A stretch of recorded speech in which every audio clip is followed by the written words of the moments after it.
Olá, turma, tudo bem? Começamos então uma série de vídeos, inicialmente sobre o tópico que a gente está trabalhando na disciplina, que é o tópico de gestão de crises.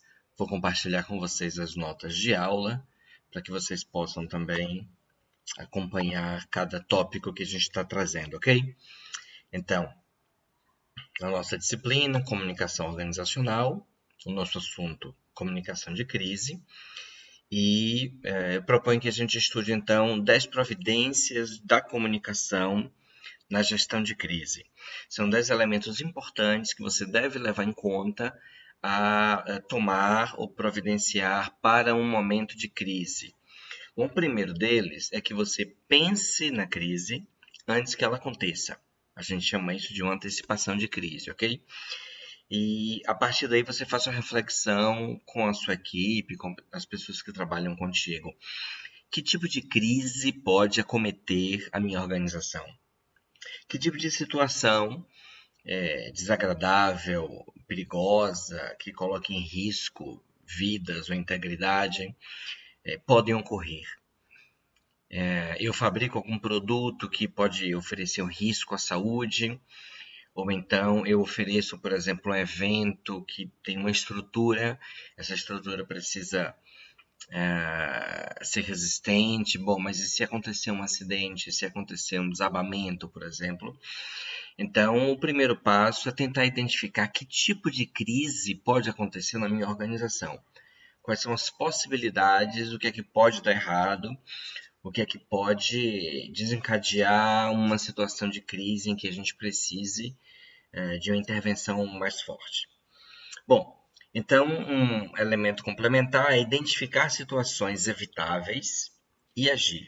Bom, se eu vou tentar mapear as possibilidades de crise que existem na minha organização, aquelas possibilidades de crise que eu já consegui antes me proteger dela, é óbvio que eu preciso propor um plano de ação para que ela nem chegue a acontecer. Por exemplo, um desabamento de uma estrutura. Eu vou tomar todas as providências de conferir, de aferir, de ter pessoas responsáveis da área de segurança que vão tomar todos os cuidados necessários para que não ocorra, por exemplo, um desabamento de uma estrutura, de um evento que eu esteja trabalhando, ok? Então, identifica as possibilidades de acidente, de crise, enfim, que são evitáveis, e a partir daí eu já me previno, já vou precaver para que ela simplesmente não ocorra, ok?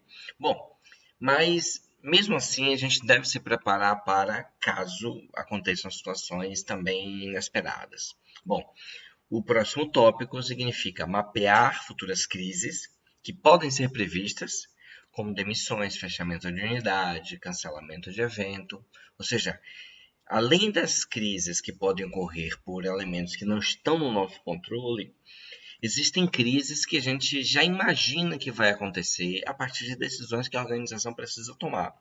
Bom, por exemplo, o cancelamento de um evento pode resultar em insatisfação muito grande de clientes, de envolvidos, de parceiros.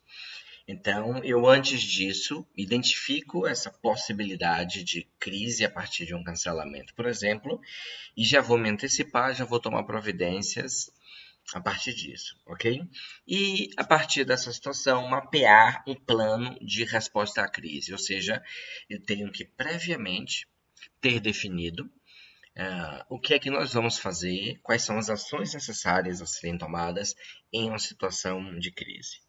Bom, como um plano de crise, o primeiro elemento é que eu preciso estabelecer para essa possibilidade de crise uma equipe de comunicação. Eu preciso saber, afinal de contas, quem é que vai tratar com o público se alguma coisa der errado. Quem é que vai falar pela organização? Quem é que vai fazer os principais relatos? Quem é que vai dar as declarações? Quem vai falar em nome da empresa? Bom, idealmente, o dono ou presidente tem que estar presente nessa equipe. ou seja, a pessoa que é o líder ou a líder máximo dessa organização, ele precisa fazer parte dessa equipe de comunicação, ele precisa acompanhar de perto esse trabalho. Normalmente também, cada diretor de área é convidado a integrar essa equipe de comunicação, porque quando se trata de uma crise que envolve toda a organização, naturalmente o responsável de cada área precisa estar também participando do processo de comunicação nessa crise. Bom, um ponto importante é você decidir se você tem uma assessoria de comunicação da própria organização ou se você vai contratar uma assessoria de comunicação. Essa é uma decisão importante, porque se a opção for por contratar uma assessoria de comunicação, você precisa, naturalmente, antes do momento de crise, já saber que empresa vai ser essa e qual vai ser o papel dela numa situação de crise.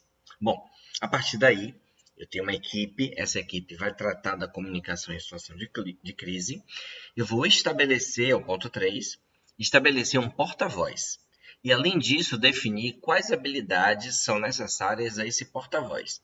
Uma pessoa que vai falar pela organização, né? Ela é a voz da organização, o porta-voz. Quais habilidades essa pessoa precisa ter? O que ela precisa desenvolver? Ela tem que saber fazer exatamente o quê? Bom, primeiro é que ela precisa ter o domínio de todas as informações. Um porta-voz não somente dá declarações, mas também responde questionamentos de imprensa, de cliente, de fornecedores. Então, essa pessoa precisa ter um domínio de todas as informações da organização, especialmente da situação de crise. E, naturalmente, ter habilidade em comunicar para diferentes públicos. Ou seja, essa pessoa tem que saber falar não somente para a imprensa, mas também para os clientes, por exemplo, para os fornecedores, para os acionistas e assim por diante. Então, esse porta-voz ele precisa ter essas características, ok? Em algumas situações, o porta-voz em momentos de crise é o próprio diretor, presidente, CEO da organização. Ele é a pessoa que vai aparecer e ele vai ser a cara e a voz da organização naquela situação específica de crise. Recentemente, teve um acontecimento interessante que desencadeou uma crise na empresa Girafas, uma rede de restaurante que tem franquias também. Um dos donos da Girafas fez um vídeo sobre a crise do coronavírus e o impacto dessa crise no varejo. E ele fez declarações que são muito polêmicas, declarações muito complicadas, e pegou muito mal. E nas redes sociais, as pessoas dizendo que iam boicotar os Girafas, que não iam mais comprar lá, e que o que ele falou é um absurdo, como é que fala uma coisa dessa, e faz uma espécie de ameaça. As empresas que precisam paralisar suas operações não vão ter dinheiro, e você que é funcionário, que está curtindo o bem bom da paralisação, já pensou que você vai perder seu emprego, enfim. Então, uma linguagem realmente muito ruim, muito inadequada para a situação que a gente vive. E a reação foi muito negativa, muito negativa. O que aconteceu?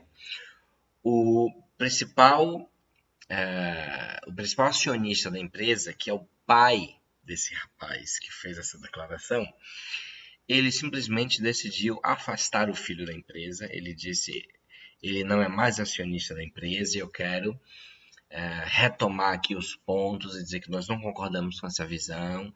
Então ele precisou contornar, e quem apareceu para fazer essa comunicação e que atuou como um porta-voz da empresa foi o próprio fundador da empresa, o próprio CEO, o próprio presidente, diretor-geral, foi quem apareceu nessa situação de crise. Eu vou compartilhar esse vídeo com vocês. Aqui nas nossas notas de aula, tem os dois links, tanto da fala do filho, que é o acionista da empresa, quanto a fala do pai, que é o CEO e atuou como porta-voz da organização. Deixa eu colocar aqui primeiro a fala do filho, que está falando para um grupo de empresários, mas também falando para o público em geral, ele direciona para empresários.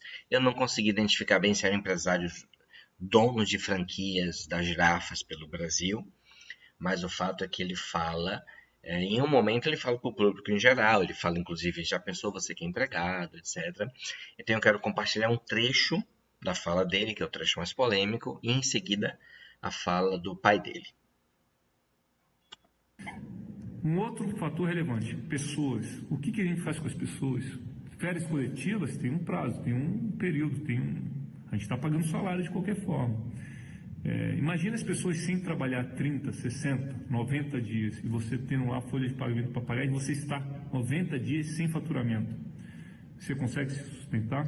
Você que é funcionário, que talvez esteja em casa, numa boa, numa tranquilidade, curtindo um pouco, né, esse home office, né, esse descanso forçado, você já se deu conta que, ao invés de estar com medo de pegar esse vírus, você deveria também estar com medo de perder o emprego? Será que a sua empresa tem condições de segurar o seu salário por 60, 90 dias?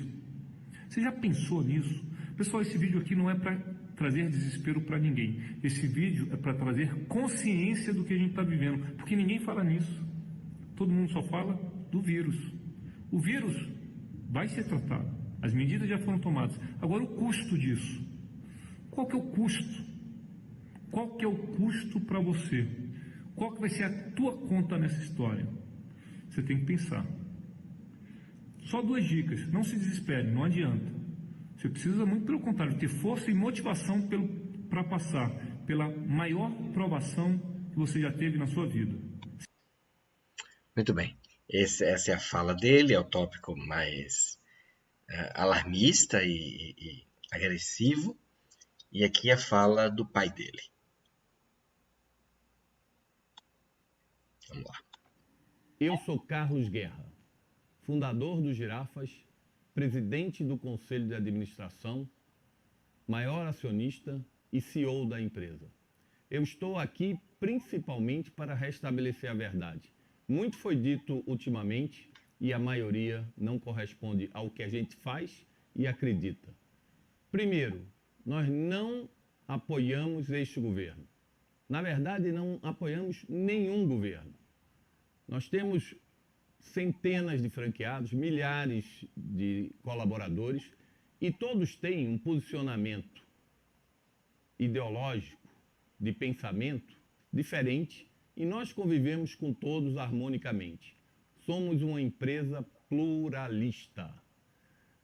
Preciso dizer também que não autorizamos nenhum porta-voz da empresa a dar declarações em nosso nome. Está autorizado eu e a nossa diretoria e assessoria de imprensa. E nesse momento só está autorizado eu fazer qualquer declaração em nome da empresa.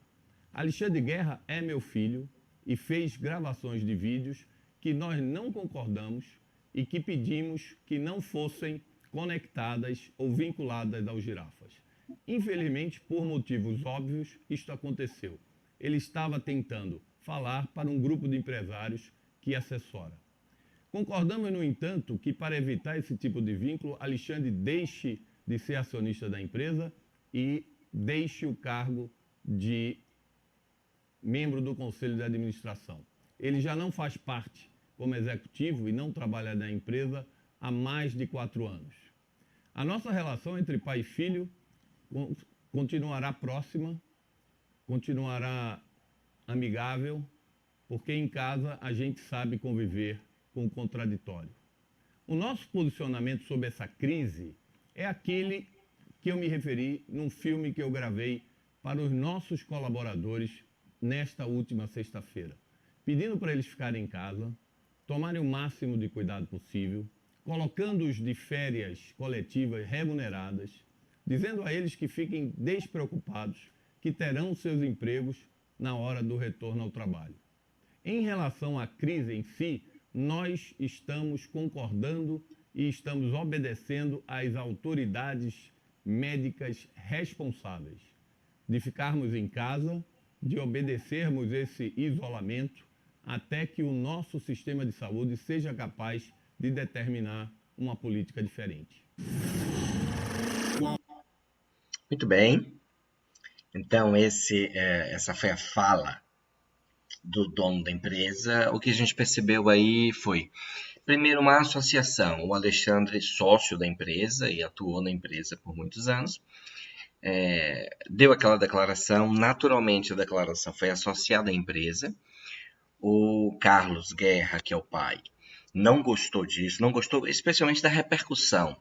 Veja, não é o fato de ele não ter gostado do que o filho falou, e ele aparentemente discorda, mas principalmente é uma repercussão muito negativa, e ele quis se livrar desse peso para a organização dele, para as girafas, e acabou então tomando a providência de declarar que o filho não é mais acionista e que seria demitido do conselho de administração que ele faz parte. Então, nesse caso, o jeito de contornar a crise foi, em primeiro lugar, tomar providência concreta de afastar o filho da empresa, e o segundo, o próprio dono da empresa vir falar e ser o porta-voz dessa organização. Ele entendia que era algo que podia manchar a reputação da empresa, e por causa disso julgou então importante que ele próprio aparecesse para dar essa declaração dessa organização. Então, esses 3 tópicos iniciais que nós tratamos sobre comunicação de crise nesse primeiro vídeo, e nos vídeos seguintes continuaremos. Um abraço, até o próximo.